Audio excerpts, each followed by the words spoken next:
नमस्कार। विश्व समाधान मंच प्यारा उत्तराखंड में आपका स्वागत है। आज 25 अगस्त 2024 की प्रातःकाल आपका हम स्वागत करते हैं। कुछ ही देर में देश के प्रधानमंत्री नरेंद्र मोदी अपना मन की बात का 113वां संस्करण को राष्ट्र को संबोधित करेंगे। उसके साथ बड़ी खबर है कि प्रधानमंत्री नरेंद्र मोदी यूक्रेन की और पोलैंड की 3 दिवसीय यात्रा के बाद जब भारत लौट के आए तो कल ही उन्होंने एक पेंशन जो कर्मचारी देश के तमाम सरकारी कर्मचारी जो मांग कर रहे थे कि हमको पुरानी पेंशन दी जाए, सरकार ने नई पेंशन दे के उनको कमज़ोर कर दिया। तो सरकार पुरानी को देने के नाम पर अपनी हार समझ रही है, तो उन्होंने नई स्कीम चलाई। यूनिफाइड पेंशन स्कीम को कल मंजूरी दी, जिसका भी कर्मचारी संगठनों ने भारी विरोध किया। हालांकि मोदी सरकार के तमाम दावे किए जा रहे हैं कि ये कर्मचारियों के हित में बड़ी पेंशन है। वहीं तीसरी तरफ सबसे बड़ा जो हमले की आशंका हमने परसों भी अपने इसी मंच पे कहा था कि 24-25 को ये बहुत बड़ा हमला यूक्रेन पे भी हो सकता है और खाड़ी देशों में भी हो सकता है, इजराइल पे हो सकता है। इसी के तहत 24 तारीख को जहां यूक्रेन का स्वतंत्रता दिवस था, वहीं पर रूस ने भारी हमले की राजधानी कीव सहित अन्य क्षेत्रों में। तो उसके अलावा सबसे कल रात जो 24 तारीख की रात को बड़ा विस्फोटक हमले हुए, वो हुआ इजराइल में। हिजबुल्लाह ने, लेबनान से इजराइल ने भारी हमले किए। जो उससे पहले इजराइल ने लेबनान पे अटैक किए और उसके प्रतिकार में इजराइल पे लेबनान के हिजबुल्लाह संगठन ने भारी हमले किए। ये दावा किया जा रहा है कि इजराइल के 11 सैन्य ठिकानों पर 330 मिसाइलों से, रॉकेटों से हमला किया। वहीं इजराइल का दावा है कि 200 से अधिक मिसाइल को इजराइल ने नाकाम कर दिया। जहां इजराइल पे हमले को, पहले चरण का हमले को सफल बताते हुए हिजबुल्लाह ने कहा कि इजराइल पे और भी हमला किया जाएगा। इजराइल को आशंका है कि अभी कुछ ही घंटों में हिजबुल्लाह फिर उसकी राजधानी तेल अवीव में भी भारी हमला करेगा। इसको देखते हुए इजरायली कैबिनेट की बैठक बुलाई गई है। पूरे देश में आपातकाल लगाया गया है। इजराइल की तरफ से तमाम हवाई अड्डों पर लड़ाकू विमान तैयार हैं। ऐसा माना जाता है कि 100 विमान एक साथ लेबनान पे हमला करेंगे और प्रचंड प्रतिकार करेंगे। वहीं दूसरी तरफ इजराइल के में इंटरनेट पे भी साइबर अटैक किया गया। वहाँ के बड़े मंत्रालयों के साइबर अटैक हुआ। ये देखते हुए पूरा इजराइल में आपातकाल लगा दिया, कई लोग मारे जाने की आशंका है। इसी के साथ इजराइल के विदेश मंत्री ने कई दुनिया से गुहार लगाई कि इजराइल की रक्षा के लिए वो सहयोग करें, क्योंकि ईरान और उसके सहयोगी संगठन चाहते हैं कि इजराइल को मिटिया मेट खात्मा किया जाए। और इजराइल अब हिजबुल्लाह को जवाबी हमला देना चाहता है। इजराइल के सूत्रों के अनुसार कम से कम 6000 मिसाइलों का हमला करने वाला था हिजबुल्लाह ने अपने शीर्ष कमांडर के मारे जाने का ये बदला लिया है और वो पहले चरण के हमले को सफल बताया और इसके बाद नए हमले करने की तैयारी में। ये बड़े विस्फोटक स्थिति इजराइल और अरब देशों में जो लड़ाई चल रही है उसका है। इसकी तहत इजराइल ने जो गाजा में एक मस्जिद सहित भारी भरकम हमले किए, उससे भी इस्लामी दुनिया में भारी नाखुशी है।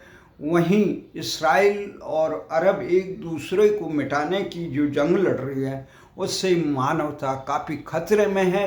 दूसरी तरफ पूरा यूक्रेन तबाही के दौर पे है, यूक्रेन फंस चुका है। ये हिटलर और नेपोलियन की तरह रूस के ग्रिप में वह कुछ क्षेत्र में आगे घुसा। उसके बाद जो विध्वंसक हमला होगा उससे यूरोप और विश्व के लिए काफ़ी खतरा है। ये तमाम खबरें चल रही हैं। इस खबरों के साथ हम नई पेंशन जो योजना सरकार ने बनाई, सरकार मन की बात करती है, जो भारत में सबसे ज़्यादा और अधिकांश कर्मचारी जो हैं वो मांग कर रहे हैं कि हमें पुरानी पेंशन दी जाए। तो भारत सरकार, नई सरकार आई है अपनी 2014 से, तो ये हर जगह अपनी छाप छोड़ने के चक्कर में, जैसे योजना आयोग का नाम बदला, घसे पिटा नीति आयोग रख दिया, कोई योजनाओं में मूलभूत अंतर नहीं। परंतु ये बताया जा रहा है कि सरकारी कर्मचारियों को दी जाने वाली पेंशन का भार 80-90 लाख जो पेंशनर हैं उनका बहुत भारी भार और विकास की योजनाओं के लिए भारी पड़ता है। इसलिए ये नई स्कीम चलाई थी, नई पेंशन, जिसका कर्मचारी संगठनों ने भारी विरोध किया था। उसका खमियाजा कई राज्यों के चुनाव में भी मोदी सरकार को भुगतना पड़ा। उसे देखते ही सरकार ने अपने कदम पीछे लेने की सोची, परंतु कदम पीछे लेके अपनी नाक न कट जाए इसके चक्कर में अब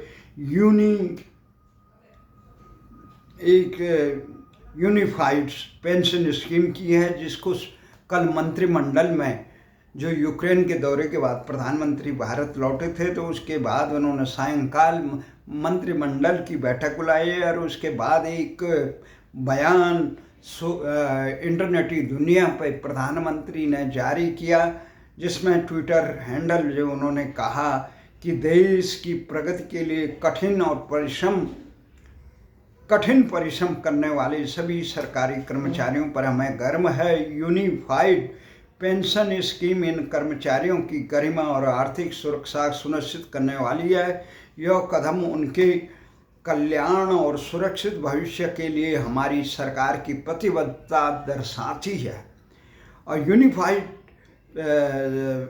जो पेंशन स्कीम है, इन्होंने इसके बारे में कहा, कर्मचारियों को रिटायर के बाद 50% एश्योर्ड पेंशन मिलेगी। 12 महीने की एवरेज बेसिक पे का 50% होगा। 25 साल की सर्विस के बाद ही मिलेगी।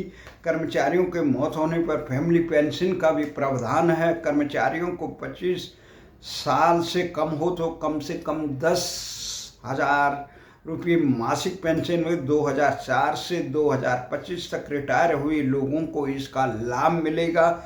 सरकार का योगदान 18.5% होगा और 1 अप्रैल 2025 से ये स्कीम लागू की जाएगी। ये प्रधानमंत्री जी ने कल इसका वो कहा अब वो नई पुरानी पेंशन का ये कह रहे हैं कि 23 लाख सरकारी कर्मचारी मिट्टी भर, उनके लिए जो नई पेंशन जो मोदी सरकार ने लागू की थी, उसमें नई पेंशन में एक निश्चित पेंशन की गारंटी नहीं थी। इसमें कर्मचारी की बेसिक सैलरी और डीए का 10% कटता था, और ये सेवानिवृत्ति पेंशन के लिए जो एनपीएस फंड में 40% निवेश करना होता था, इसमें 6 महीने सरकारी मूल वेतन में अपनी तरफ से 10% योगदान करती थी कर्मचारी संगठन। इस पुरानी पेंशन में क्या है, लोग क्यों मांग कर रहे हैं पुरानी पेंशन का? वो सेवानिवृत्ति के समय कर्मचारी की वेतन का आधी राशि के पेंशन के रूप में दी जाती। पेंशन के लिए कर्मचारियों को वेतन की कोई पैसा नहीं कटता था, और 20 लाख तक की ग्रेजुएटी की रकम मिलती थी। सेवानिवृत्ति के कर्मचारी की मृत्यु होने पर उनके परिजनों को पेंशन मिलती थी। जनरल प्रोविडेंट फंड का प्रावधान था। 6 महीने बाद मिलने वाली महंगाई भत्ते का प्रावधान था। ये अब नई पेंशन में इन्होंने सुनिश्चित किया 12 माह की औसत बेसिक पेंशन का 50% मिलेगा। युवक सेवानिवृत्ति 12 महीने के पहले 25 साल से कम कर पाते। तो ये चीज़ें हैं कल मंत्रिमंडल ने पास की, पर ये कर्मचारी संगठन इस योजना से नाखुश हैं। नाखुश किस लिए हैं? वो ये कह रहे हैं कि ये जो योजना है उससे सरकारी कर्मचारियों को लाभ नहीं मिलेगा, उनके कल्याणकारी व्यवस्था। हमारा तो ये मानना है कि सरकार ने इस प्रकार के जो प्रावधान कर रखे हैं, सरकारी, गैर सरकारी, अर्ध सरकारी, असंगठित क्षेत्र के लोगों को 1% लोग भी सरकारी, 2-4% कुछ केंद्र सरकार के उसमें हैं, तो ये लाख बता रहे हैं, और कुछ राज्य सरकार मुट्ठी भर लोग हैं 5-10%। इन लोगों की पेंशन को भार बताना सरकार का नजरिया। ये कह रहे हैं अगर यूनिफाइड पेंशन सांसद, विधायक, मंत्री, प्रधानमंत्री, राष्ट्रपति ले तो हम भी ले लेंगे, और ये भार समझिए। जबकि कल्याणकारी व्यवस्था है, एक सरकारी कर्मचारी को बुजुर्ग अवस्था में एक पेंशन मिलेगी, एक मुश्त, तो उसका सहारा होता है, वो अपने परिवार वालों पे भार नहीं होता, अभी तो परिवार वाले भी उसका लालन पालन और देखभाल बड़े अधिकांश करते हैं। एक्सेप्ट अपवाद के तौर पे कुछ भी हो सकता, पर लेकिन ये है सरकार जहाँ असंगठित क्षेत्र के लोग ज़्यादा हैं, जिनको ज़्यादा पेंशन नहीं मिलती है, जिनको वृद्धावस्था पेंशन कल्याणकारी है, कम से कम 5-10 हज़ार 10,000 की तो ऐसी व्यवस्था होनी चाहिए जो कल्याणकारी व्यवस्था हो। बुजुर्ग को 60 साल से ऊपर वालों को एक इस प्रकार से हो, जैसे उत्तराखंड में पति पत्नी को 2,500 रुपये का मिलता है, तो कम से कम ऐसा हो। आप एक आदमी को इतनी वेतन दे रहे हो और बाद में कह रहे हो पेंशन ज़्यादा हो गई। तुमने वेतन का अधिकांश, तुम्हारे वेतन का मापदंड वो लोग करते हैं आईएएस और ये नौकरशाह करते हैं, जिनको पीड़ा ही नहीं है, एहसास नहीं होता है कि असंगठित क्षेत्र के मजदूरों को, जिनको न्यूनतम मजदूरी नहीं मिलती है, ये लोग कैसे अपने जीवन बसर करेगा। अधिकांश देश के भारत में तुम एक नियम बना लो, कम से कम उनको बुजुर्ग अवस्था में चिकित्सा, ये लोग कम से कम एक निःशुल्क इस ढंग का हो, और गुजारा बसर के लिए इस महंगाई के ज़माने में 5 और 10 हज़ार कम से कम पेंशन होनी चाहिए। और ये जो आपने ये बना रखा है सरकारी कर्मचारी को अंधाधुन 7वें वेतन आयोग, 8वें वेतन आयोग, इन आयोगों में जो अधिकारी हैं उनकी तो वेतन 10-15 गुना ज़्यादा वेतन है। ये कम करना चाहिए। न्यूनतम अवस्थाएं सारे व्यक्तियों की समान होती हैं, और आपने इतना वेतन कर दिया, आम आदमी उस चीज को देखने के लिए तरस जाता, साल में नहीं ले पाता है जितने सरकारी कर्मचारियों की, अधिकारियों की वेतन की। अधिकारियों की इतनी जबरदस्त, और वो भार लगा आपको ये कि सैनिक जो देश की सुरक्षा करता है, इतने बड़े सुरक्षा, वो भार लगा,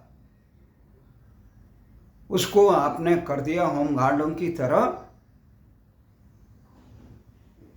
शोषण कर दिया। कॉन्ट्रैक्ट बेस पे जो 5 साल में रहेंगे, 4 साल में रहेंगे, उनको पेंशन नहीं मिलेगी, ये मिलेगा। दुनिया भर का अपने बुद्धि का सदुपयोग राष्ट्र निर्माण की जगह उसको कमजोर करने में क्यों लगा रहा है? तो ये तमाम चीजें राष्ट्र निर्माण का। अभी आप मन की बात कहेंगे, मन की बात क्यों कह रहे हो आप? राष्ट्र की बात करिए ना। प्रधानमंत्री राष्ट्र का सेवक होता है। ये नेता, अभी उत्तराखंड की विधानसभा का वो अधिवेशन हुआ, लोग मांग रहे राजधानी गैरसैंण मूल निवास का, भू कानून का, और अंकिता भंडारी से लेकर आम लोगों को कानून व्यवस्था का, सुरक्षा का, सुशासन का, रोजगार, स्थानीय लोगों को रोजगार देने का। और आप क्या कर रहे हैं? नौकरशाह, वो उनके विधायकों, जनप्रतिनिधि के भत्ते बढ़ा रहे हैं। वाह भाई वाह। जो जनप्रतिनिधि कह रहे हैं गैरसैंण में ठंड लग रही है, उनके भत्ते बढ़ा रहे हैं। जो सेवा के लिए आए राजनीति में, सरकारी कर्मचारी तो चलो 20-25 साल सेवा भी करता है, और सरकारी कर्मचारियों को यह है कि आप 25 साल पूरा होने नहीं देंगे, बीच में अधिकांशों को रिटायर कर देंगे, अयोग्य, अक्षमता घोषित करके। ये आपकी आशंकित हैं कर्मचारी। आपकी कथनी और करनी में जो अंतर है और जो नीति है, आप राष्ट्र के हितों में पारदर्शिता लगाते तो कम से कम लोग इस प्रकार के प्रश्न नहीं करते। जब लोग मांग रहे हैं पुरानी पेंशन, आप क्यों दे रहे हो भाई जबरदस्ती? कभी नई पेंशन और कभी यूनिफाइड क्यों कर रहे हो? आप जनता की भावनाओं का आदर करना कब सीखेंगे? लोकतंत्र की प्राथमिक सत्ता है जन भावनाओं के अनुरूप राष्ट्र का कल्याण करने का। बहुत अगर राष्ट्र के खिलाफ होती तो उन्नत करें। आपने क्यों वेतन इतने बढ़ा दिए? आम लोगों, असंगठित क्षेत्र के लोगों को न्यूनतम वेतन नहीं मिल रहा है, और आपने इन अधिकारियों को, नौकरशाहों को इतने ज़्यादा वेतन दे दिया। आम लोगों का जीवन बसर नहीं, वो उनके अपने बच्चे स्कूल में नहीं पढ़ाए, उनको शिक्षा, रोजगार, न्याय उनकी ज़रूरत नहीं है। आशाएं सबकी समान है, तो आप दोहरे दर्जे का नागरिक बनाने के लिए क्यों तैयार? इन सारी बातों से आप राष्ट्र की भावना, कम से कम जो बात आप खुद कहते हैं, आप फिर वही आगे कृषि कानून आंदोलन की तर्ज पर करें, लोग कहा भी करें तो आप कहें कि आप चिल्ला क्यों ना? आप तीर पे तीर चलाओ, कोई बात नहीं, काला बाबा कहते थे। आप तीर पे तीर चलाओ, कोई बात नहीं, हम जख्म दिखाए तो तुम रो पड़े। लोग कह रहे हैं अपने जख्म दिखा रहे, तुम कह रहे हो। किसी को कह रहे हैं आंदोलनकारी है, आंदोलनजीवी है, किसी को कुछ, किसी को कुछ। जो जनहित की मांग करेगा उस पर आप कुछ ना कुछ टैक्स लगा देंगे, ये गलत है। और बाद में किसान जो आप कानून बनाए थे उसे वापस ले लिया, जब सारे दमन आपके फेल हो। न समय पे डिसीजन लेते हैं, न कुछ करते हैं, अपने मन की करते हैं। अपने मन की करने के लिए नहीं बैठा है, आप जन की सेवा के लिए बिठाए गए। यहाँ बोले जा रहे हैं, पता नहीं क्या काम कर रहे हैं, ये नहीं पता चल रहा है। केवल किसी के नहीं रहे संसार में, किसी का नाम अमर नहीं रहा। 1 लाख पूत 1.25 लाख नाती, तारा औणगर दिया न बाती। बड़े बड़े चंगेज खान से, सिकंदर से लेकर सब आगे, उनको कोई रोने वाला नहीं। क्यों इस प्रकार की आसक्ति में? जनहित की सेवा करो। सेवा करने वाले को, गांधी को भी नमन करते हैं, गांधी किसी पद पर नहीं रहा। सुभाष चंद्र बोस को नमन करते हैं लोग, भगत सिंह को नमन करते हैं, गुरु तेग बहादुर को नमन करते हैं, रानी की झांसी को नमन करते हैं, चंद्रशेखर आजाद को नमन करते हैं। वो राष्ट्र के लिए अपना सर्वस्व बलिदान दिया था। कल्याणकारी व्यवस्थाएं अपनाइए। आप लोगों को ये केवल पेंशन भत्ते बढ़ाने के लिए नहीं किया, तो इसलिए ये करो। मन मर्जी नहीं चलेगी, जनतंत्र में जनता की मर्जी चलेगी। अपने सनक के लिए राष्ट्र हितों को रौंदने का काम न करे सरकार। इन्हीं आशा और शब्द जय हिंद, जय भारत।